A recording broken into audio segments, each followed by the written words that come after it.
Good afternoon on what is a cool, grey and cloudy day. It is Sunday the 5th of October. I'm in the reading up the nice hot cup of tea.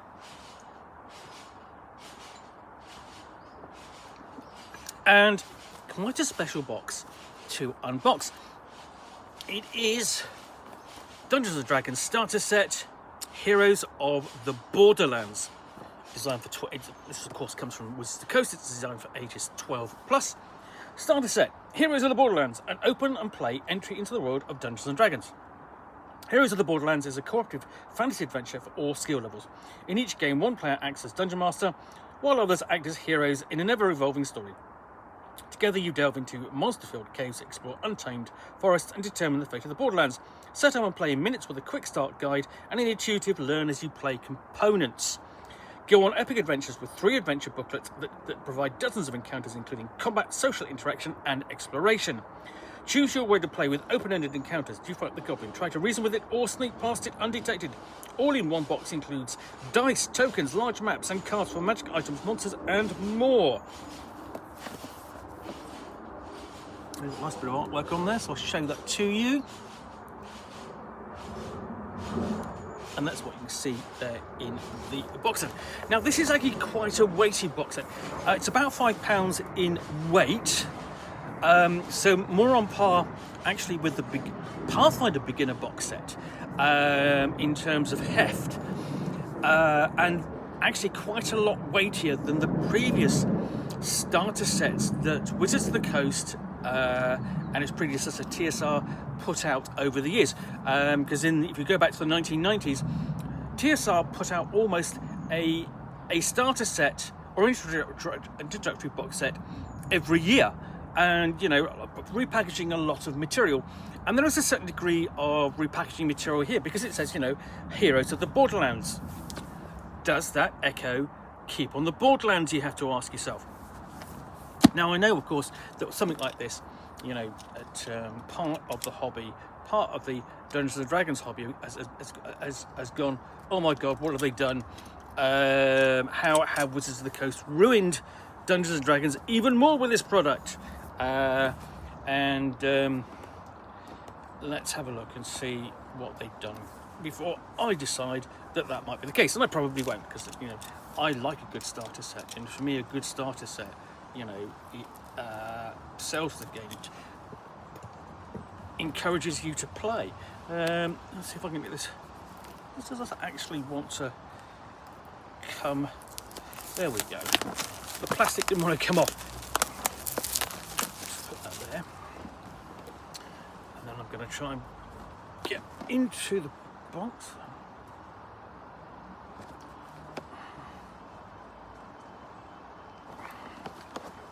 Because it's quite a deep box. It's almost like it's like the size of the old bookshelf boxes you would get from with board games, and even on the occasional role-playing game from Avalon Hill. Powers and Perils came in one, but all the war games did. So you open up, and what you've got is this. This is going to be your guide. Oh, and a thing already coming loose was a bit of cardboard to hold things into place. So, read me first, quick start guide. And what we've got here is a guide on how to unpack the box, and then an ongoing game, and a quick start video to watch with the QR code there. And then it's telling you essentially, here's what's in the box, and this is a section for everyone. Okay, so that's players and Dungeon Master alike. And then for the Dungeon Masters only, this is what they will use. So, and then guide in here going, so choose your role, playing a character, swapping roles, getting started. If you're the character, if you're a player, if you're the Dungeon Master, what are you doing? Shows you what a character looks like in the game. A little bit radically different to what you expect in a normal game. You've already got it all written down on a piece of paper. But here, it's big, bright, and bold. And then on the back, you've got a clearer picture of what's in the box. So I'm saying, when it comes to box sets like this, it's great to have an introduction to the introduction. Underneath this, we have the play guide, the reference book. Nice action scene on the front. Contents. And yes, it references Keep on the Borderlands, the original B2 scenario by E. Gary Gygax. And, you know, so this is what we're basing on it. And so there is Welcome to the Adventure, how to use the guide, how to, essentially it's all about harnessing your imagination. And they've got a component overview explaining the roles, essentially your class and your race, and so on. So basically getting you started with the introduction to the parts of the game. And everything, essentially you've got equipment cards, this is for the sword, you've got spell cards for the cleric and the magic user, and then a class board, which is where you slot everything onto that so that you can find it when you need it, pick it up and read it. So there's, you know, a physical presence when you're going, you pick up your character sheet and go, where is it? But it's there, it's bold, it's big, and it's in front of you, and you can just pick up that individual component. I think 4 lists of some background, and then a notable thing here is here are your stats, and they're not 3 to 18, they're just the bonuses. That's what matters. And somebody's going to do the same kind of thing with magical items. We've got some armor there, and then NPCs, and explaining the monster cards. So there you've got, you know, Copper Dragon Wormling, and below that you've got the reverse of it, showing you what it looks like on the back and explaining it. Because you've got the legend down the side there. There's the front, there's the back, and they've numbered it so you can find what it's talking about here in the reference. You know, obvious things to do, but it works. So, and then we've got talking about the rhythm of play, how the game is played at its most basics, what the dice are, what the dice are for, and then explains the abilities, how a D20 test works, how an ability checks, things like saving throws, attack rolls, advantages and disadvantage, list some of the actions that you can take, so making it clear and simple. And you need to remember, of course, that this is not written for the likes of you or me. You will probably know all this. This will be familiar to you. And if you've played a role-playing game anytime in the last 5 years, 10 years, whatever, you'll just go, okay, yeah, I get it. But it's all new. If it's all new, then it's going through it nice and simple. Talking there about role-playing and its importance, how to handle exploration. One of the essentially the 3 elements that the game rests upon: combat, movement of position, make an attack roll, melee attacks, ranged attacks, how to roll your damage, critical hits, and so on, possible damage types. So this is going through the basic rules. Then we move on to spell casting, and it gives options there for looking at creature and for resting. And then we've got a combat and damage example. So it's you know, it's going through the process there, and it's all numbered, and you look across and the other column there is giving you an explanation of what's happening. So it's trying to make it as clear and as simple as it can be. Okay, and this is it. That's it. That's all the rules you get so far, because the next bit is a rules glossary. And this defines all the other elements of the rules. So essentially things like, what's armor class? What does blind sight mean?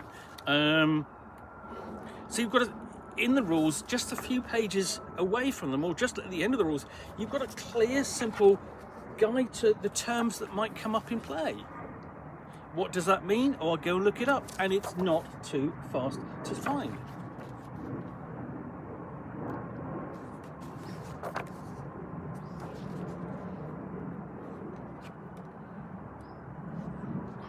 So yeah, that more or less brings this booklet to a close. Okay, and that's it. So that's the play guide reference booklet. You know, how difficult is that to command, to understand? It's pretty easy. And then we get to the first adventure booklet. This is the Wilderness Adventure booklet. And here we go. Essentially got a guide on it. Getting started, exploring the wilderness, and then he shows you the map.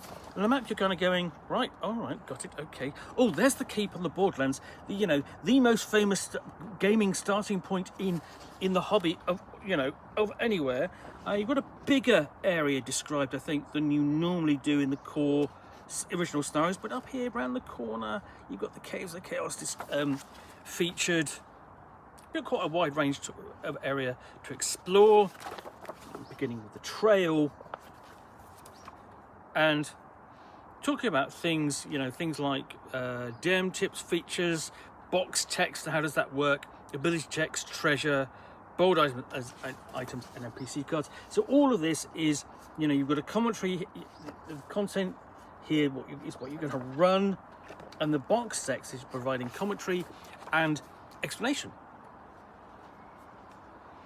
So, your first thing, you're following a game trail. Your first encounter is a bandit ambush, so nice and simple. But again, you've got different encounters in the woods. You might get a ritual. You might come across sparring sprites.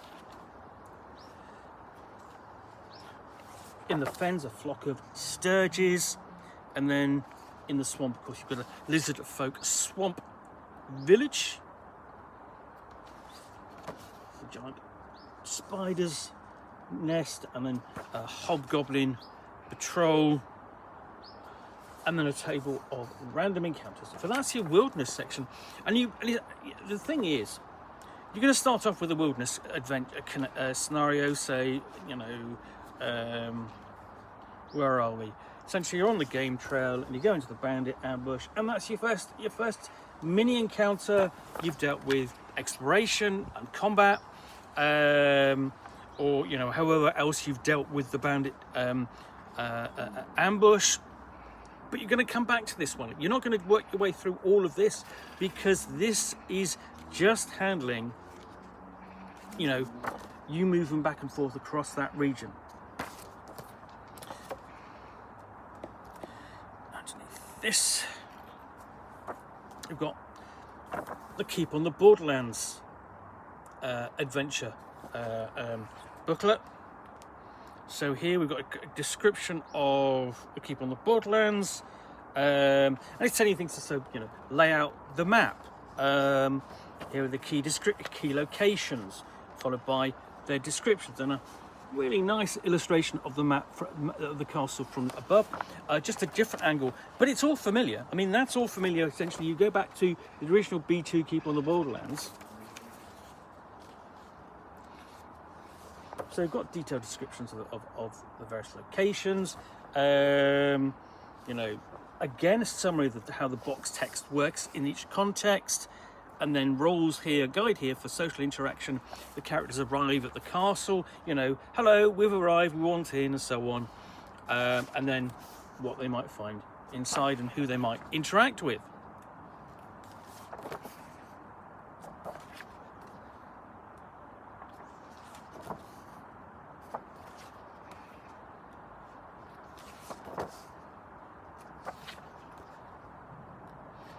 Basically, they might find the rooms that the travelers are in, have something to eat, have a drink, go to the tavern, pray at the temple,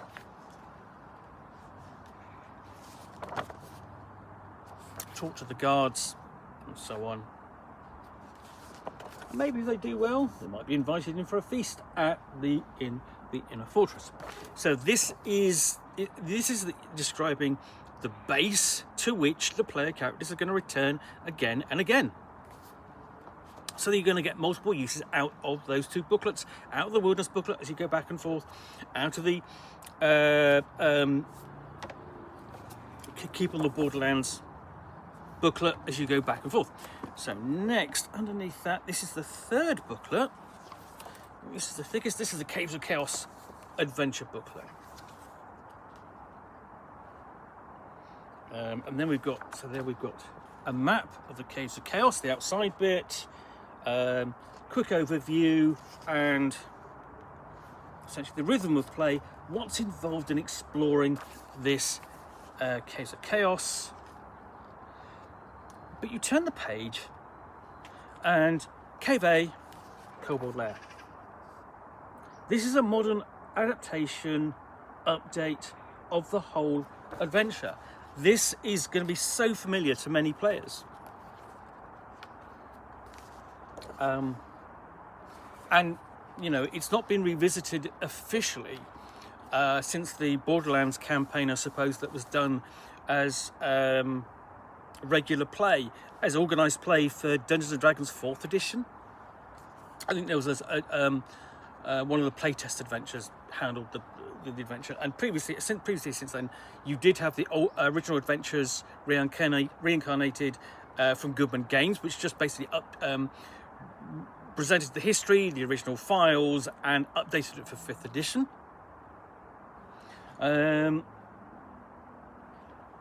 So this is, in many ways, this is going to be some players' first experience of Dungeons & Dragons, and they're going to do the Caves of Chaos, which is fantastic. It's a lovely callback. You know, it's acknowledging the past. So the Cave B is a Mephit layer, and that's new. That's new because I think, you know, essentially like Cave B and whatever Cave C is are were 2 orc layers. You know, they're just slightly different. I've got other layers which are different, and I like that. You know, because the other thing, what this means is that if you've played the Keep on the Borderlands any time in the past, well, you know, 40 odd years, 45 years, it's going to be familiar. The Goblin layer is again familiar, as does the Ogre layer. I don't think I've had to say the word layer quite so many times. And similarly, the Hobgoblin layer looks familiar.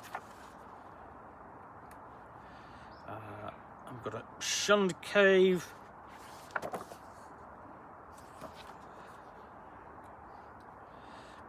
And a Bugbear layer. And I mean, Caves of Chaos is something that the gaming hobby has returned to over and over again. To be fair, you know, redoing it, updating it, and so on. You've got a Minotaur layer there, sort of classic, sort of like a little maze of caves, a Knoll layer, and of course the Shrine of Evil Chaos, from which all the problems are extending. So that brings the campaign there to an end. And what do we have after that? We've got a handout.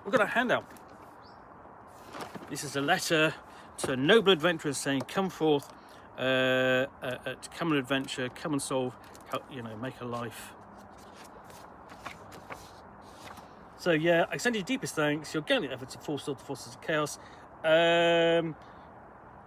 So that sounds more like a reward letter sort of thing. And we also have other handouts. So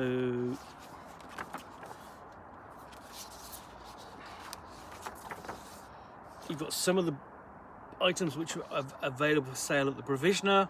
So actually quite a physical kind of representation of those. What you'll find on the menu at the Drunken Dragon. And also at the Temple. And at the Trader. But then you've got this, and it's held in place. So let's find out what we've got here. I'll pull that out. I might have pulled out 2, I'm not sure. Or maybe they're double-sided. They're going to be double-sided. Okay, so Cave A. Cave A is the Kobold layer, you know, presented as it's never been presented before. You know, it's never been presented quite so big and bold as that. And then over the other side, you've got, I think it's the Mephit layer. And Okay, and similarly, so you've got maps for all of these layers that you can put down on the table and just show to your players. So I'm just trying to get hold of, right, okay. Yeah. So you've got, okay, so what you've actually got here is this layer here, and then all the maps slide into place.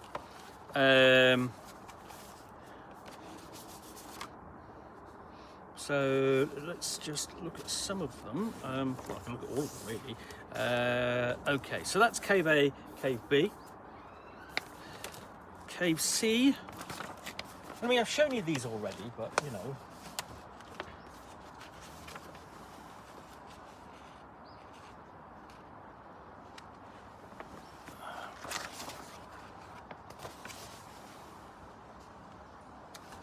And these are, as I say, big and bold.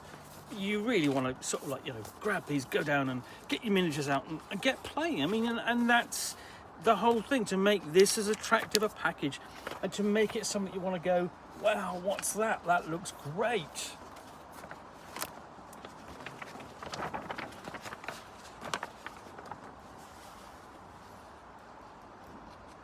And the style does kind of remind me of sort of like the box sets that the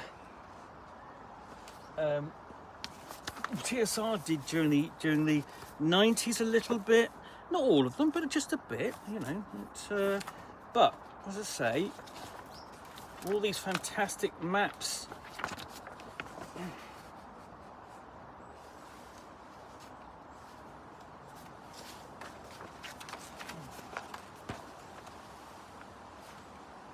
That, you know, you're going to look at and go, wow, you know, that when can I start adventuring? When can I start playing?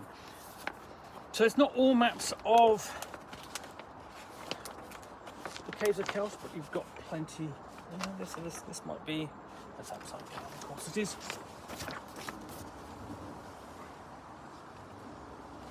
And here, then you've essentially got the other side, sort of like, you know, the actual side of the Chaos Shrine.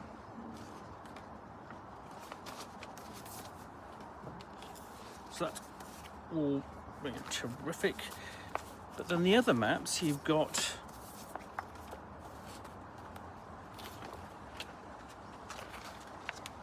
actual map of the cave, the keep on the Borderland itself, and on the back of that you've got the wilderness. So you've got the, you know, there's the keep of the Borderlands, there's the Caves of Chaos up there, and then various other locations.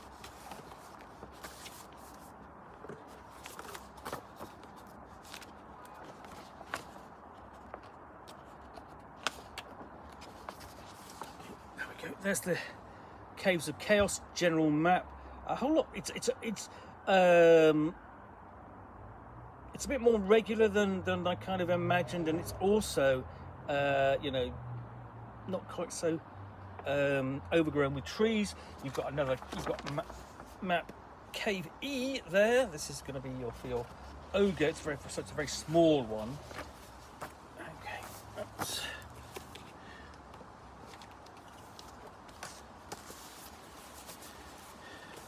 You've got some wilderness maps as well. So this is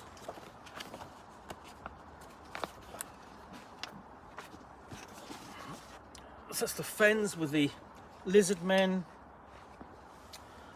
tamarack stand on the other. I mean, the only sort of grumble I would say about this, and I say this, it's a case of hold on a minute. Isn't this going to make your players think that every D&E game is going to be like this? Because I mean, I wish it was, and it can be, but it's you know, there's a woods encounter location, and there's the trail encounter. This is the first one you're going to meet because you're going to get ambushed by the bandits. So, but yeah, so there is that. There is a case of, you know, there is the possibility that your players might go, well, this isn't as good as the starter set. It's a bit rubbish, really, which is a bit unfair. So let's put those back in place just to hold them. Now underneath this, then you've got these character cards.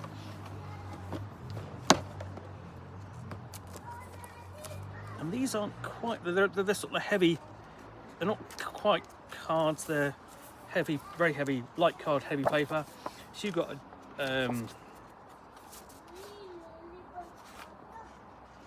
there's your cleric for your first level. So I'm going to just take you through that for your cleric. So there's all your stats and your initiative, your speed, your hit point maximum. That's where you put your simple weapon card, and where you put your armor. And you've got your spell details there already. And you know, this is your power token section for where you know you focus on. So essentially, oh, okay, well, you know, your power tokens to power your spells, and then your guide there to playing the cleric. And at the bottom, here's what you're rolling. So that's really simple. You know, I can't fault them for basically making this nice and clear as possible. And then you turn over, you flip over. There's your cleric, second level, hit point maximum 13. More power tokens, and so on.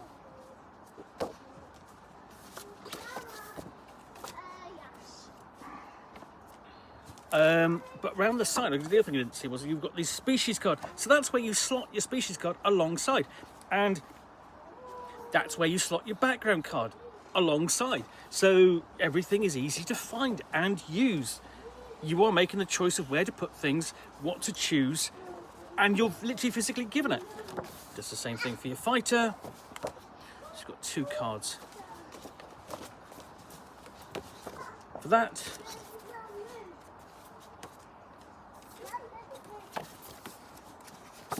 Your rogue, 2 cards, and then your wizard,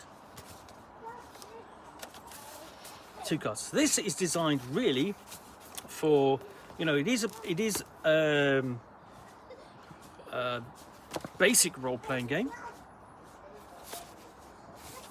You know, so it is talking about fighter, wizard, cleric, and rogue.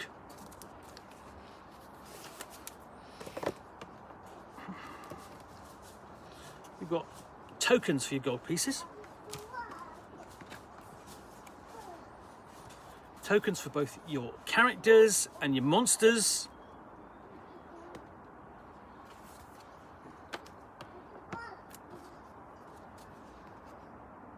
There we go. Even right down, you've got some quite bad guys. So big bad. So spiders, gelatinous cubes, some kind of that might be purple crawler or something like that. Big centipede, big ugly troll, owlbear, and so on. Oh, and I tell a lie. These are the player tokens. Essentially, these are the characters, options there. You've got a total of 8 to choose from. And below that, you've got terrain tokens to mix things up. Oh, yeah, cardboard's fallen out. Okay, and then you've got tokens for your basically your spells and your hit tokens. You know, in a couple of denominations, and your gem tokens as well. So, you know, here's all the bits and pieces you need to play. And then underneath that, you're wondering, well, where's all the weight? What's taking up all of that? And then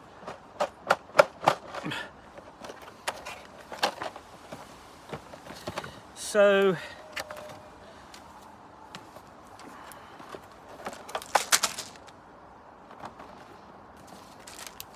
we've got a nice set of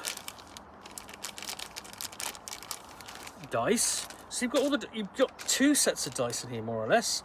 I mean, there's 4 6-sided dice. There's only 1 4-sided dice. You've got centaur dice, D8, D12, and you've got 2 20-sided die. My only grumble would be one of those should have been a different colour. And then, where do I put everything? There's a sheaf of Ziploc bags to put all the tokens in and stuff. I mean, that's great. That's just extra utility. So we've got, okay, pads there for the combat tracker, so for the gem dungeon master to use. Got a very thick piece of cardboard, and underneath that, you've got cards. And these are your monster cards. I'll show you those in a minute. So you've got those. And then you've got your character cards. And more of those. And you've got quite a lot of them. So this is where quite a lot where the weight goes. So let's have a look at the first of the character cards. So we'll get this.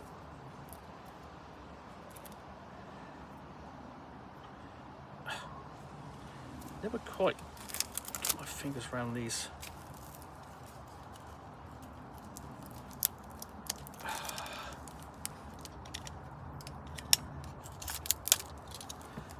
There we go. Put that on my pocket to take short. Make sure I take that inside. So these are the cards you take to put down on your character. So NPC, these are the NPC cards. You can show these to your players, and the Dungeon Master's got reference guide on the back.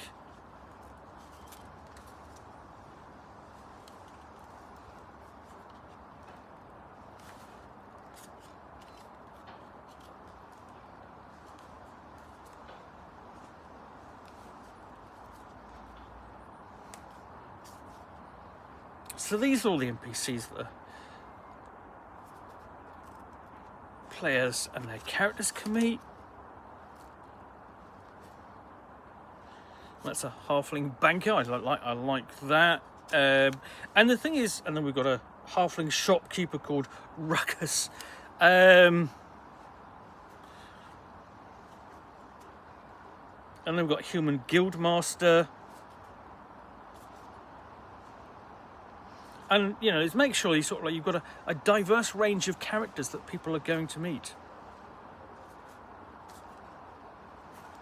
And then you've got items you can buy. And so there's the vial of acid, and then there's the effect of the vial of acid on the back. This, obviously, a similar antitoxin, ball bearings, and this is all things that, you know, Borderlands tabard. What does that give you?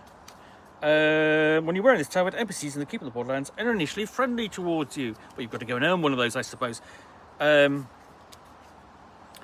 Breastplate. There's your armor class, and it tells you what the armor class is there. Essentially, Dex plus 14. Same again for your chainmail. Cultist robes. What does that do? Let's have a look. When wearing this occult fit, you have advantage on any ability check that you make to impersonate a cultist in the Cult of Chaos. Great. Hand crossbow. And again, you've got piercing damage. And it's Dex plus 6 for damage. So that's the equipment. You said dropping things. Thankfully not onto the ground. And here's more weapons.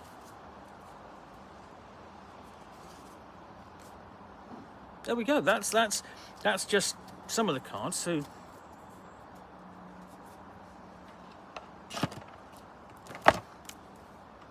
let's have a look. So that's the NPCs and equipment. So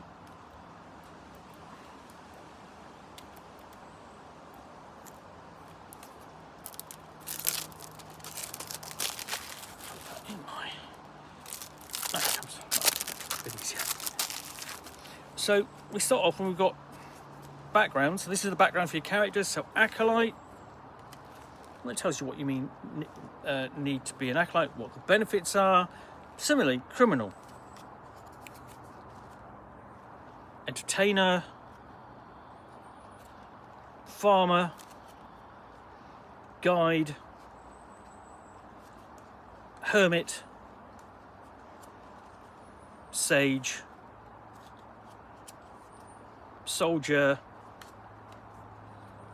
And we move on to, so there's your race. So there's you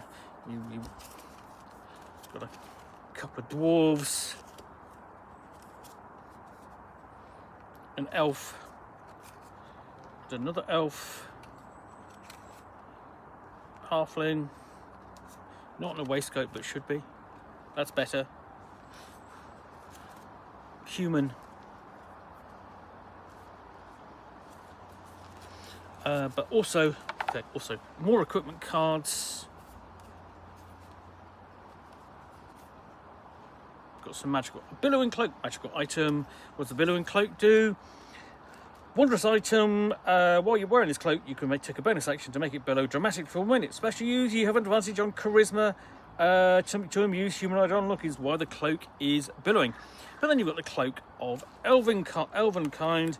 What you basically perception checks to spot you have disadvantage, and you have advantage on stealth checks. There we go, nice and simple. But we'll also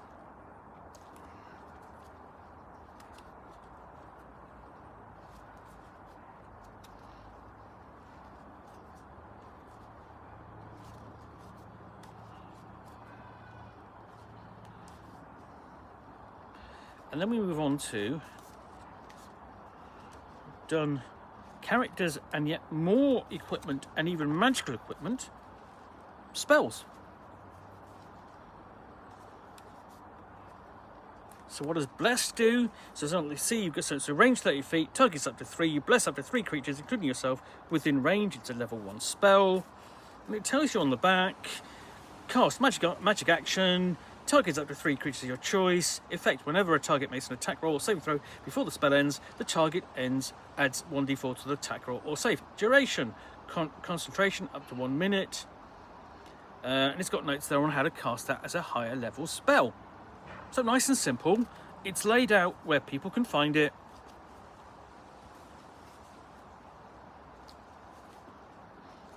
My only grumble was sort of like some of the spell illustrations are a bit boring. You know, aid. Well, arcane lock, that works. Burning hands, okay. Set good and evil, yeah. Featherfall could have been done with something else. You know, guidance. I suppose it's done sort of like, a bit like spell type, but even so. Magic missile. So those are the spell effects.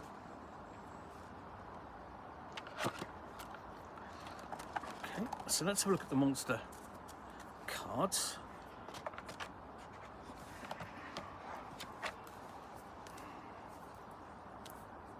We'll find the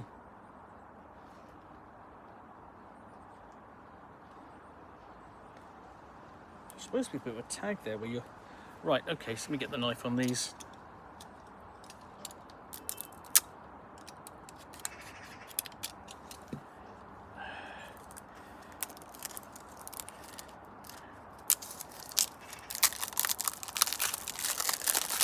Plastic into my pocket.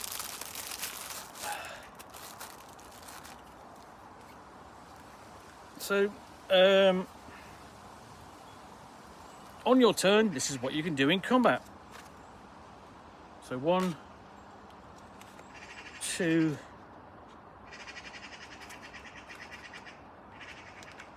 3. So there's 4 of those. And you give them to the players. You give them to the players. Say, this is what you can do on combat, okay?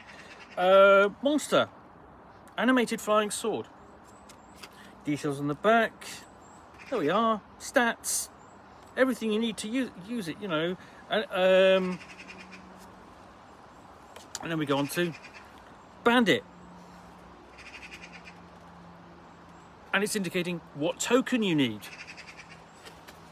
And it's giving you all the stats you need. It's got a scimitar, sizes, bit of background, bugbear warrior,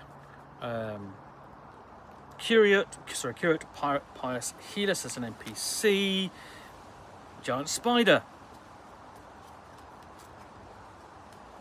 guard captain,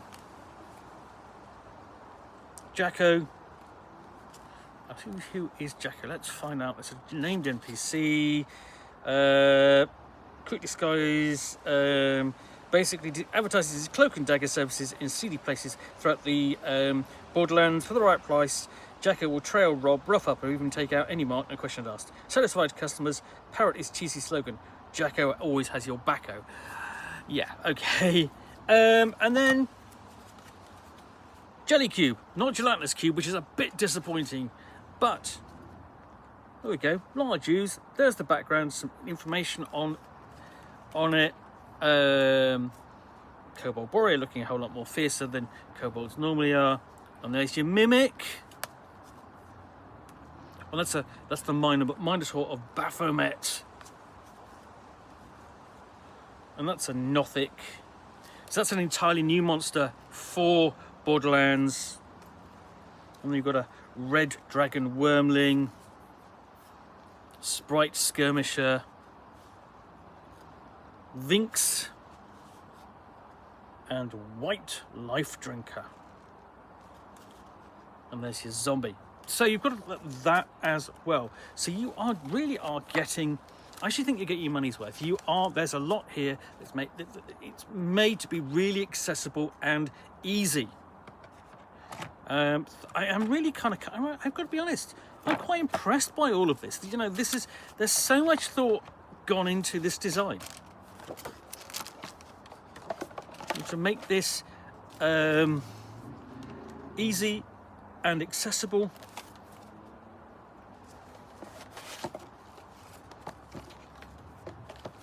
Just pack this away.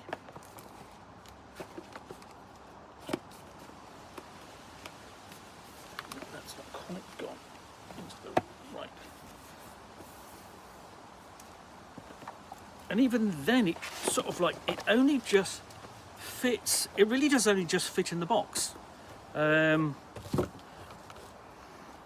show you. That's the box full, minus my hair. Okay. So this debatable thing is sort of one of the questions: is this a great box set? Yeah, and I think it is a great box set. I think it's really designed to do everything a starter set should. You know, from the ground up. Help the players get started, help the game master get started, help, you know, just ease everyone into play and help them understand what they've got to do, what they want, what they've got to do with the rules. Is it the best? In some ways it probably is the best. In that way, it's designed to teach you how to play, you know, with a very physical presence. Is it my favourite? No, not in terms of Dungeons and Dragons. I really like the Mines of Pandelver starter set, and I like the adventure in there, and it feels, you know, really, really great. But the only thing that I kind of go that you need to consider with this, that it is, you know, almost £50, almost probably $50 or whatever. It's an expensive prospect. And for which you can probably, not for a few dollars more, you can go away and buy the core rulebook, buy the player's handbook. But, you know, give this as a gift, and it's a really kind of amazing looking package that you want to sort of open up, spread out, and sort of get, you know, go, okay, what's this? What do I do with this? And it takes its time to tell you, to point things out, and I really kind of think they've done a good job with this on first glance through, and I'm sure that I pretty much will have that opinion after I've read through it and enjoy and sort of like, you know, had the pleasure of revisiting the Keep on the Borderlands.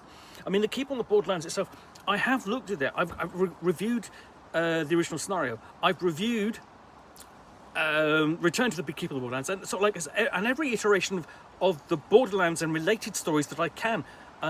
Because I did Keep on the Borderlands, I think, for sort of like for my 1000th review leading up to it, I think, or something like that. I really wanted to look at something that was integral to the hobby, and the Keep on the Borderlands is, and this brings it back into play, for the new edition, and I think that's great. Anyway, in the meantime, I do hope you enjoyed this unboxing in the Nook. If you did, then please do click on the like button down below. And of course, if you've got any comments or feedback, I do appreciate you taking the time to post those. And lastly, if you want to be alerted to get more unboxings in the Nook, where you will see me typically out here with a box containing a role-playing rulebook, role-playing supplement, or a role-playing scenario, or in this case, a starter set for the world's most famous role-playing game, which I will unbox and chat about to the best extent of my knowledge for roughly 10 minutes or so, all of course accompanied by a nice hot cup of tea,